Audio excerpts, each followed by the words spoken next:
China ने फैसला किया है कि वो J-10 को अपग्रेड करने जा रहा है बड़े लेवल पे और राफेल के बराबर आएगा। राफेल से बेहतर प्लेन बना देगा उसको अपग्रेड करके। और पहले भी उनका कहना था कि ऑपरेशन सिंदूर में J-10 के द्वारा जो दागी गई थी PL-50 मिसाइल, उसने राफेल को गिराया था। ये चाइना का कहना है।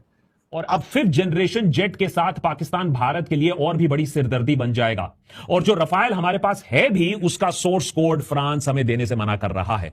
नतीजा कि हम अपने इंडिजिनस सिस्टम्स को इसके साथ इंटीग्रेट नहीं कर पा रहे हैं। मिसाइल, सबमरीन और फाइटर जेट्स के अलावा चाइना पाकिस्तान को अब स्पाई सैटेलाइट कवरेज भी दे रहा है। आज के डेट में चाइना ने पाकिस्तान के लिए कम से कम 5 सैटेलाइट्स लॉन्च किए हैं। कहने को तो ये कमर्शियल ऑब्जर्वेशनल सैटेलाइट्स हैं, लेकिन काम इनका है इंडिया पर नजर रखना। ऑपरेशन सिंदूर के दौरान पाकिस्तान और पाकिस्तानी सेना की ह्यूमन शील्ड रणनीति बेनकाब हुई है। खुलासा हुआ है कि ऑपरेशन सिंदूर के दौरान पाकिस्तानी सेना ने रिहायशी इलाकों में अपने हथियार तैनात किए थे।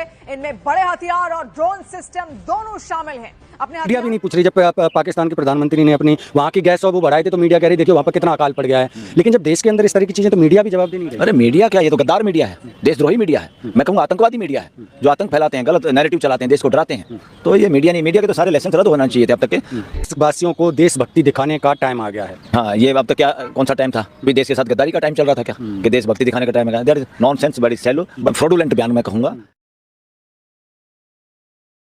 चाइना ने फैसला किया है कि वो J-10 को अपग्रेड करने जा रहा है बड़े लेवल पे और राफेल के बराबर आएगा। राफेल से बेहतर प्लेन बना देगा उसको अपग्रेड करके।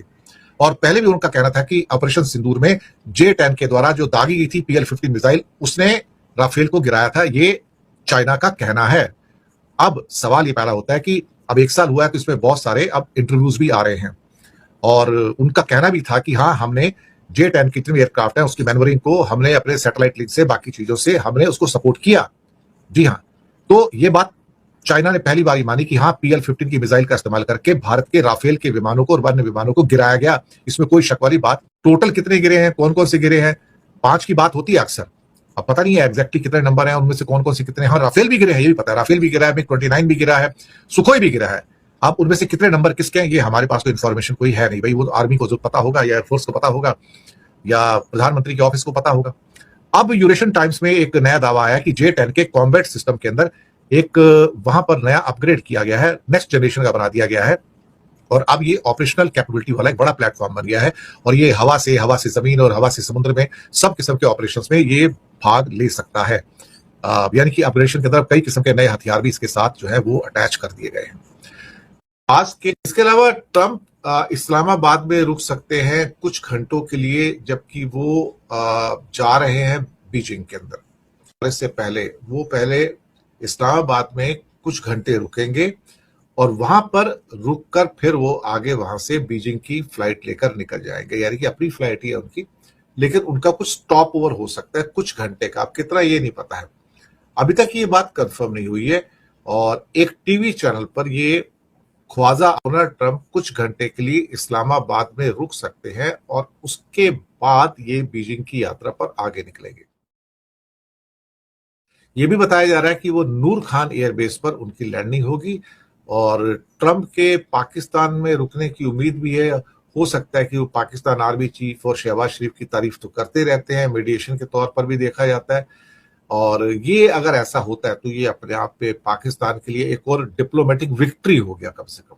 एक्शन करना शुरू कर दिया है। इत्तेफाक की बात रही हो सकती है कि ऑपरेशन सिंदूर के पहले एनिवर्सरी पर पाकिस्तान ने नया मिसाइल लॉन्च कर दिया। नाम है फतह 3। यह पाकिस्तान का brand new supersonic cruise missile है। मार्क 3 टू मार्क 4 की क्लेम्ड स्पीड है, 300 टू 450 किलोमीटर की रेंज है, 400 किलो तक का पेलोड कैपेसिटी है और सी स्किमिंग फ्लाइट प्रोफाइल है। मतलब जमीन या पानी के सतह से बिल्कुल पास से यह उड़ने की क्षमता रख सकता है।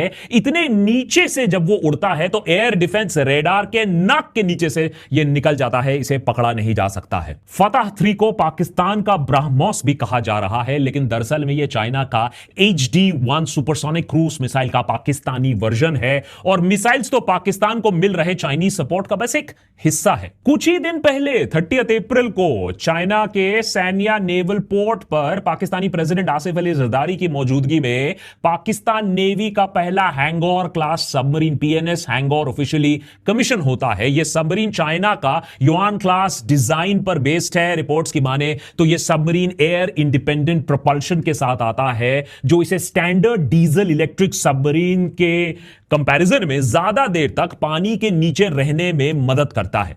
वैसे तो यह पूरा प्रोग्राम 8 सबमरीन्स का है, जिनमें से 4 चाइना में बनेंगे, बाकी 4 टेक्नोलॉजी ट्रांसफर के बाद पाकिस्तान में बनेंगे। मिसाइल्स और सबमरीन्स के अलावा चाइना और पाकिस्तान में advanced 5th generation fighter jets को लेकर भी डील साइन हो चुकी है। इसी साल के अंत तक पाकिस्तान को J-35 5th generation stealth jets की डिलीवरी भी मिलनी शुरू हो जाएगी।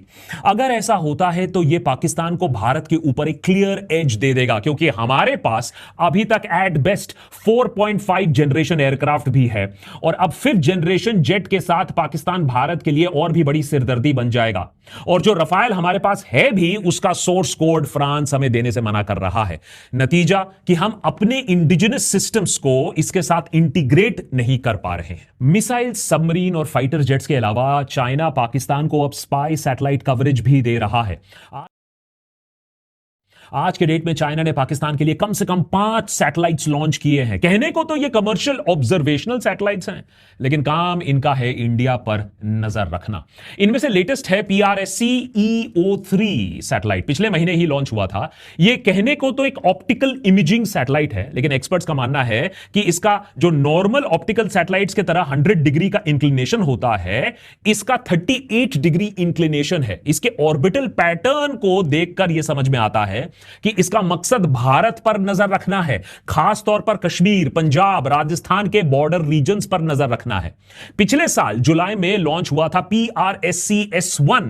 कहने को तो सिविलियन एसेट यह भी है, लेकिन इसे भी SAR सिस्टम्स के साथ 41 डिग्रीज के एंगल पर ऑर्बिट पर रखा गया है, ताकि यह बादलों के आर पार देख सके, रात के अंधेरे में भी निगरानी रख सके। इन दोनों सैटेलाइट्स के साथ पाकिस्तान का PRSC-HS1 हाइपर स्पेक्ट्रल सैटेलाइट है। इसका काम होता है कैमोफ्लाज डिटेक्ट करना, माने जंगल में छुपे मिसाइल लॉन्चर पैड्स को भी यह आसानी से डिटेक्ट कर सकता है।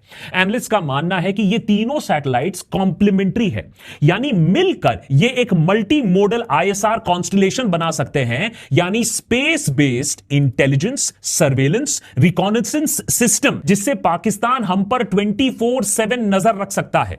इन सैटेलाइट्स के लॉन्च और एक्टिविटी को अब इंडियन आर्म्ड फोर्सेस बहुत क्लोजली ट्रैक और मॉनिटर कर रहे हैं। We've noticed with professional interest the launch of 4 satellites by Pakistan, but we also realize that we need to make our satellite space more dynamic in terms of our capabilities. We need slots and we need more and more satellites to control multi-domain operations. मतलब हमारी forces मानती है कि भले ही इसरो अपने तरफ से काम कर रही हो, लेकिन हमें जो जरूरतें हैं वो हायर रेजोल्यूशन सैटेलाइट्स की हैं, और भी ज्यादा सैटेलाइट्स की जरूरतें हैं।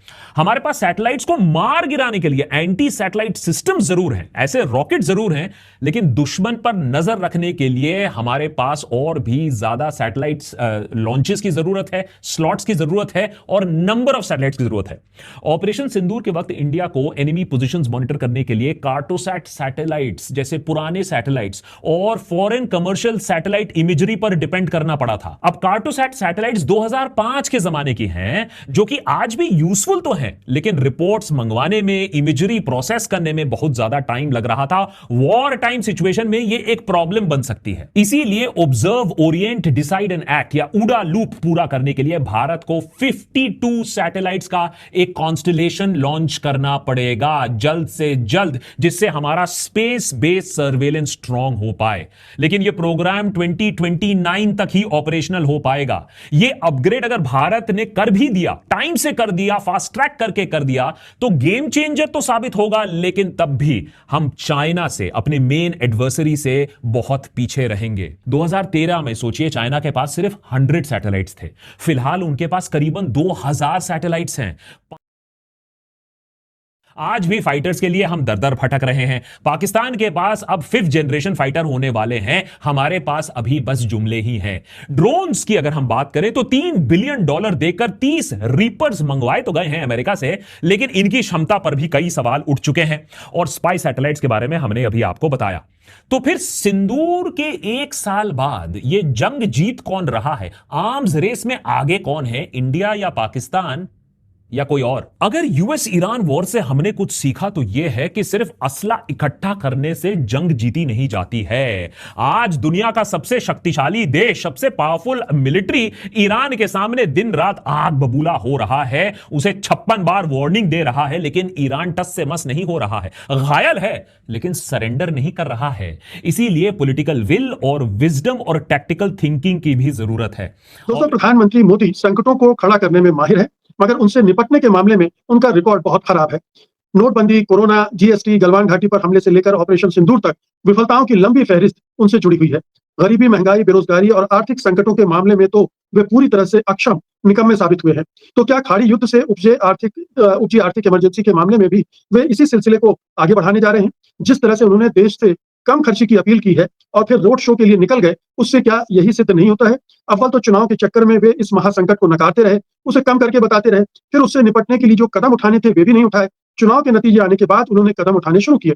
यूरोप, एशिया और अफ्रीका के देश इस संकट के मद्देनजर पहले ही सक्रिय हो चुके थे, मगर बेचारे मोदी जी क्या करते? वे मजबूर थे। उन्हें तो बंगाल जीतना था, भले ही देश हार जाए, बर्बाद हो जाए, मगर वे बंगाल नहीं छोड़ सकते थे। याद कीजिए, बंगाल के पिछले चुनाव में भी वे कोरोना को भूलकर बड़ी बड़ी रैलियां करते रहे थे। तो क्या उन पर लग रहा ये आरोप सही है कि वे फेल हो गए हैं? उन्होंने जिम्मेदारियों से पल्ला झाड़ दिया है? अगर नहीं तो उन्होंने जनता से खर्चे कम करने से पहले अपने खर्चे कम करने की बात क्यों नहीं कही, ऐलान क्यों नहीं किया? अपने मंत्रियों और सांसदों के खर्चे क्यों कम नहीं किए? अपने विज्ञापनों को जो हर दिन तमाम मीडिया में भर भर पेज आते हैं, उन्हें क्यों नहीं कम किया? और सबसे बड़ी बात, धन्ना सेठों पर वे अभी भी मेहरबान क्यों बने हुए हैं? युद्ध काल है कि खाड़ी की जंग से दुनिया भर के देश परेशान हैं और हर देश मेजर ले रहा है। कोई राशनिंग कर रहा है, कोई 4 दिन का हफ्ता कर दिया पाकिस्तान ने। इस तरह के उपाय तो हर देश में हो रहे हैं। सवाल उठता है कि क्या मोदी जी देर से कर रहे हैं? ये काम जो 1-1.5 महीने पहले बहुत सारे देशों ने शुरू कर दिया था, वो अब कर रहे हैं।